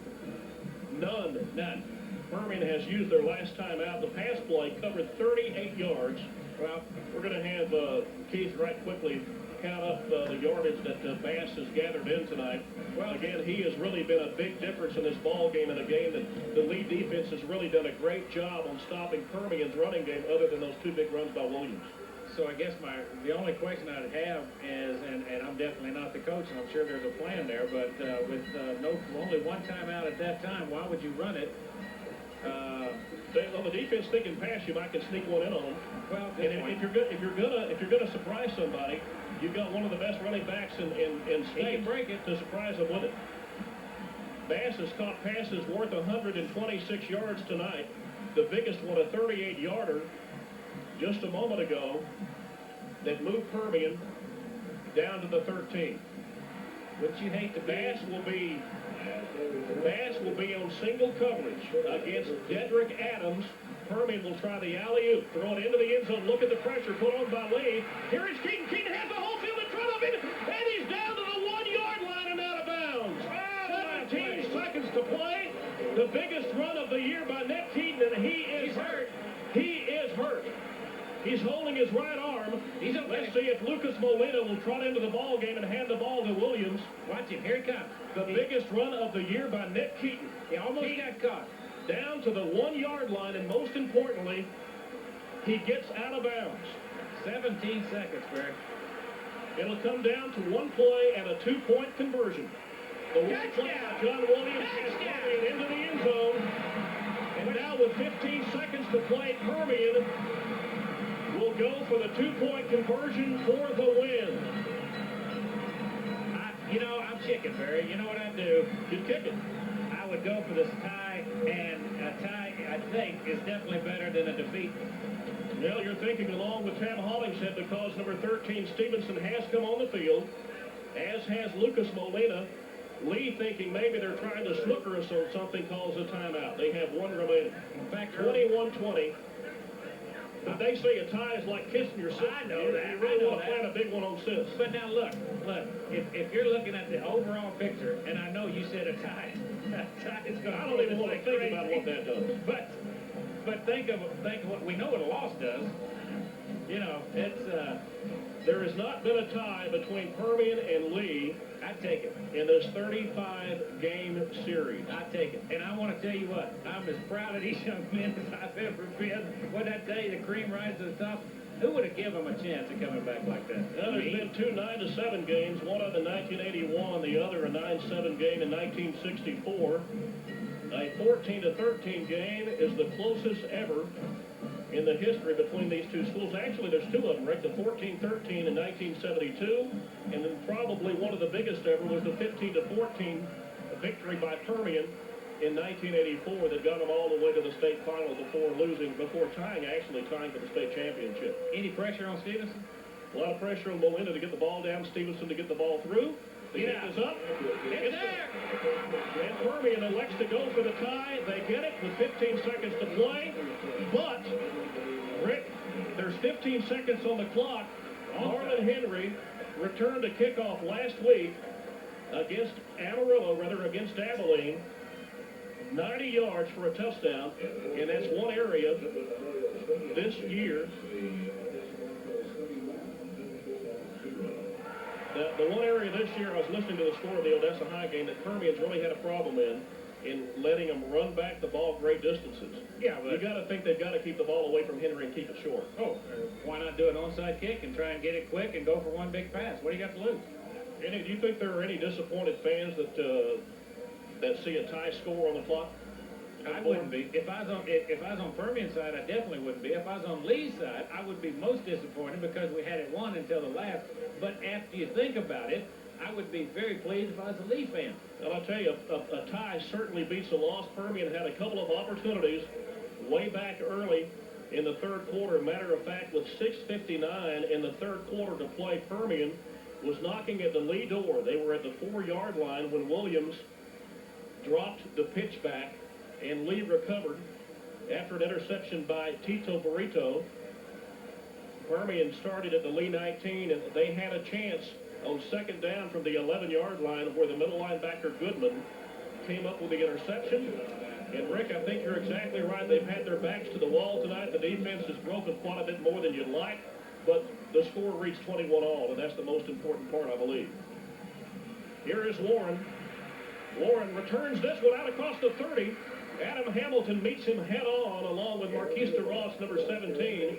Also coming up off the turf is Alan Garrett, who's played a great game tonight. I tell you, Rory Couch, we called his name a lot tonight. And that's a big shoe to fill when you're playing for Patrick Cooney and you're a sophomore and you're asked to come into the biggest game of your life and do the job. They've all been asked to do the biggest game of their life so far this year, and this has been it. I'll tell you that. Hey, it's not over.